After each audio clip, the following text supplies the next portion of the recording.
My stepsister arranged my birthday party with only her pals and her interests that I don't. I laughed at my mom and broke up with her forever after she told me. I was 6 when my parents divorced. They cared for me but married and had children. Call him Robert. He married a woman when I was 9 and had a daughter. She was 2 years older than me. When I was 8, a gorgeous woman proposed to my dad. He married Layla when I was 12. Layla is beautiful and like a mother to me. She largely helped my dad raise me, cares about my life, consoles me, gives me advice, we share hobbies, and do a lot together. I discussed having her adopt me at 18 with her recently. I wanted to be apparent that she is my mother, but doing so now would be problematic legally because my parents share custody. However, I rarely speak to my biological mother. She spent all her time loving Kira, who had her own mother, so we never became close. I spent some days with her. She always included Kira in her schemes, even when she tried to get me involved. We had to obey Kira. After a while, I stopped accepting her offers and requested if I could skip seeing her on set days because I felt neglected and wanted to be with my dad and Layla. He also had to follow the judge's regulations. My dad constantly attempted to comprehend me. When I was older, he told me he was concerned my mother would do something horrible in court if he didn't let me visit her. On specific days, my mother would do this. This clarified why my dad did what he did. I stopped asking for this and stuck to my plan to avoid getting him in trouble. Get to the point. 2 weeks before my 18th birthday. I'm happy my birthday falls on a day I have to stay with my dad. 1 month ago, he, Layla, and I started planning my birthday. The party will be simple at my favorite pizza spot with family and friends. I want to do what I want with friends and family that night. Karaoke I enjoy singing is another plus. After booking and planning, we mailed the cards. Included my mom. Since I didn't want her there, I assumed this would be the last time I had to be with her, because I won't have to follow the judge's orders after 18. We sent the invites 2 days ago, and practically all had responded by now, so we knew how many to send to the pizza business. The only thing lacking was my mother's blank response to the text. No pressure, I informed my dad, and if she didn't answer, it meant she didn't want to attend, which was great. Probably made my dad feel better too. He didn't say it, but his expression told me. Mom was furious when she called. She stated I was acting like a kid and shouldn't have planned without her permission. I wasn't sure what to make of this, so I reminded her that I always planned my birthdays with my dad and Layla and she rarely remembered, so she shouldn't whine now. Thus, she became angrier and attacked me. Kira had been sobbing since I asked my mom since she had already arranged my birthday party. I had no relationship to Kira, so I couldn't say anything. That selfish brat constantly wants to be the focus of attention. My mother has always tolerated her poor behavior, worsening our relationship. Why Kira wanted to plan my birthday party was beyond me. She did it why? Asked her. What made her do that without telling me? Did she really believe I wouldn't plan my 18th birthday? It wasn't fun. My mom didn't know my intentions, so she thought I didn't want to do anything for my birthday. I also mean. She may have asked?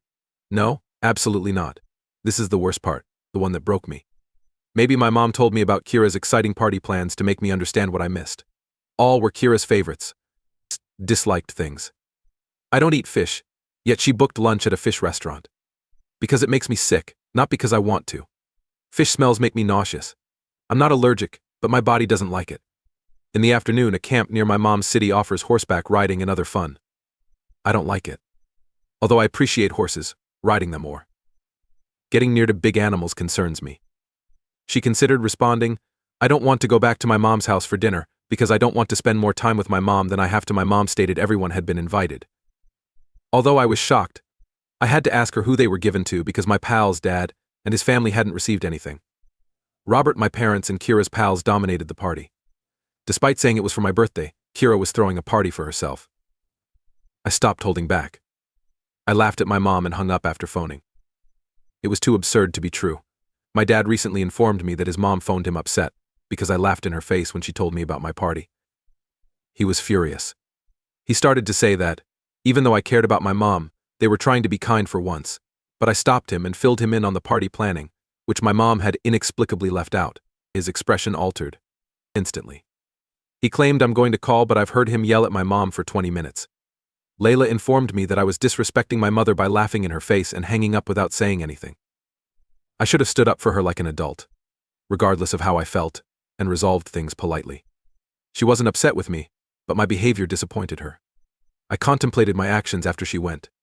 I may have been hasty, but telling my mom wouldn't have helped. Maybe I could have done better? I realize I was a jerk then.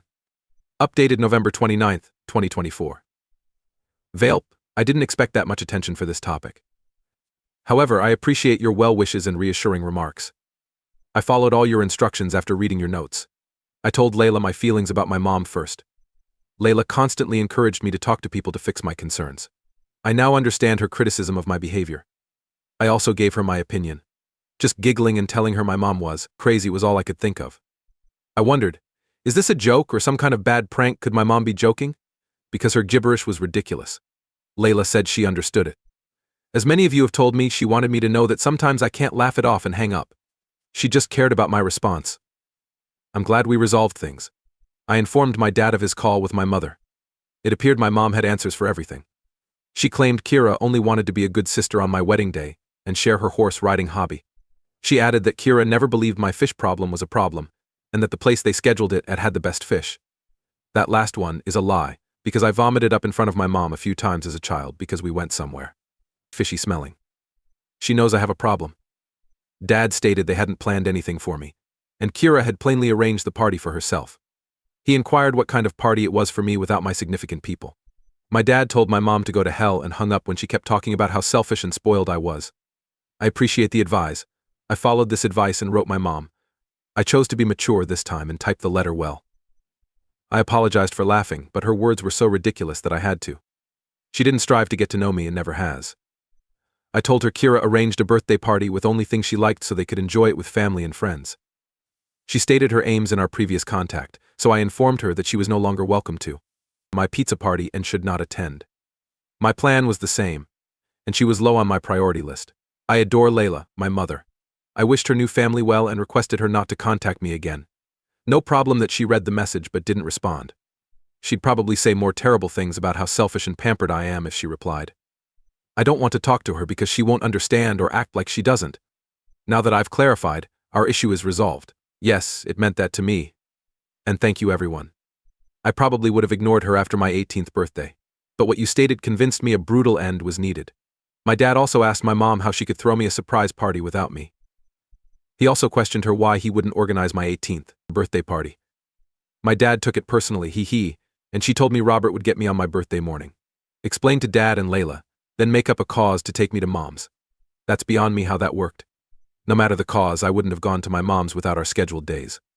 Most significantly, I wouldn't have left Layla and Dad for Mom's on my 18th birthday. It would be different if my mother and I got along. Robert is the only person I don't blame for this catastrophe. Although we were never close, he was always courteous to me when we lived together.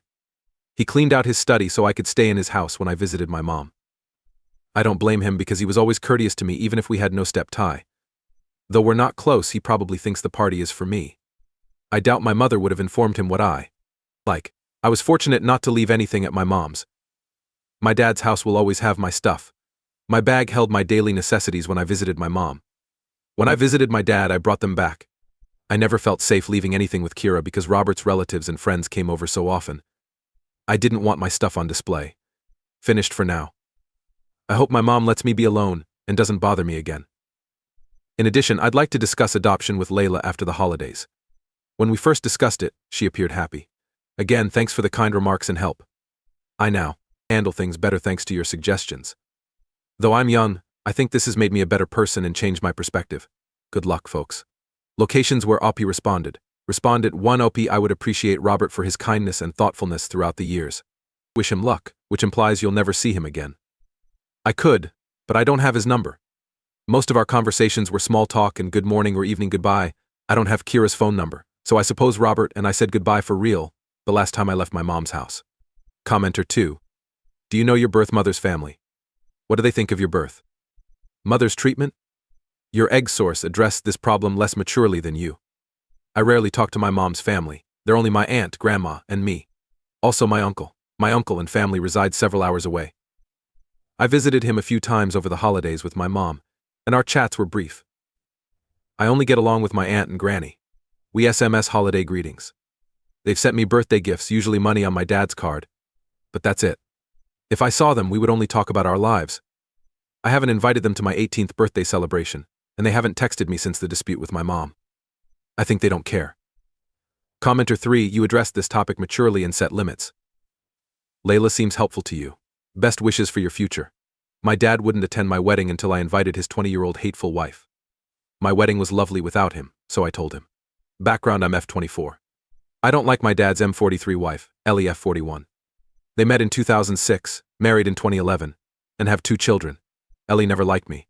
When I met her at 7, everything went wrong immediately. She was cruel and uninterested in me. I can tolerate her conduct now as I'm an adult, which got worse when I started talking back as a child. My dad has always allowed it, which is problematic. As an adult, I can handle things on my own for years. He didn't say anything about her almost violent conduct when I was a youngster, and whenever it comes up, he changes the subject or makes an explanation. This has damaged our connection. And we're not communicating much. In November, I'll marry James, M25. We've been together 11 years. Ellie repeatedly promises to attend. She won't. This has been obvious since our November 2023 engagement. My dad is welcome, but I told her last year that she wasn't due of way she behaved, spoke, and treated us. James doesn't want E there since Ellie is prejudiced against him because he's trans and FTM, and will call him names, make comments, and be mean. Being with me for most of Ellie's care makes him feel protected. My dad told me last week he wouldn't attend my wedding without Ellie. I told them it was okay because I anticipated this would happen. His comprehension was poor, so I told him he didn't have to go. This meant I would never speak to him again. He chose Ellie over me for almost 20 years, and discussing my wedding to his first and only daughter was the final straw. He paused, then departed. Ellie has been sending me improper texts, but my dad hasn't talked to me in a while. I treated Ellie, as stated. My dad has been quiet for nearly 20 years. My wedding seems like a fresh start. While he's with Ellie, I can't heal this or our relationship. AITA for saying don't care if dad comes to my wedding? Quick note to thank you for responding. Never thought this would happen. Help, wisdom, and kind words are great. Please know that I read all your comments, but I'm having trouble responding. Also, thanks for the good vibes.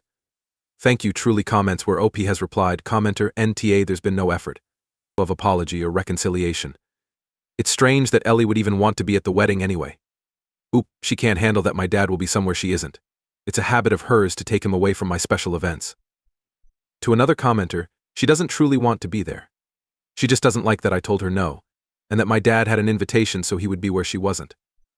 She has a habit of breaking boundaries and finding ways to get under my skin, so her being at my wedding after I objected would have been another I had my way, and you had to suck it up moment for her. That's why I'm finally putting my foot down, no matter what it takes, amidst other reasons. Commenter, what do both Ellie and your dad have to say in regards to the reasons for you choosing not to invite Ellie because of her abusive treatment towards you? Oop, Ellie is making a song and a dance of it. She knows she's vile towards me but will deny it to people we don't know and claim we have a strained relationship. She's told me I'm attempting to divide her and my dad by saying one can attend, but the other can't, and giving my dad ultimatums to hurt him. My dad has never been able to acknowledge her treatment and will find ways to change the subject / excuse it, so he's claiming that by denying Ellie a place at my wedding, I'm starting unnecessary drama and causing a scene. I've reiterated that I don't want her there because of, see above, but he's saying that I'm only doing this to get back at him. Comment her, so has your dad ever directly acknowledged anything you've pointed out about her behavior towards you? When you confront Ellie directly, does she acknowledge what you have to say about her behavior? If they try to smear you online, I say put them on blast and publicly list what she's done. Maybe threaten them with that if they continue. Oop, to a degree.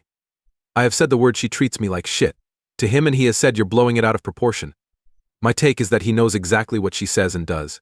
He's been present for most of her behavior, but he dumbs it down out loud for her sake, to defend her, if that makes sense. He's a coward. I established that long ago. Update November 12, 2024. Firstly, thank you all so very much. The overwhelming amount of advice, support, feedback, and kind words meant more than you could ever know. So, my wedding was just over a week ago, and it was absolutely perfect. It was me and James surrounded by the people we love and the ones who love us most. Neither my dad or Ellie were there. Following our last talk where I told him I didn't care if he was present, it was complete silence from him for just over a month.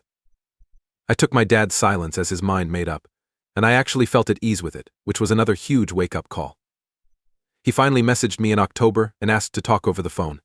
I told James and he said to do it, and use the opportunity to make my final choice on the matter, and set it in stone. So we spoke. He asked that I allow Ellie at the wedding. I said no.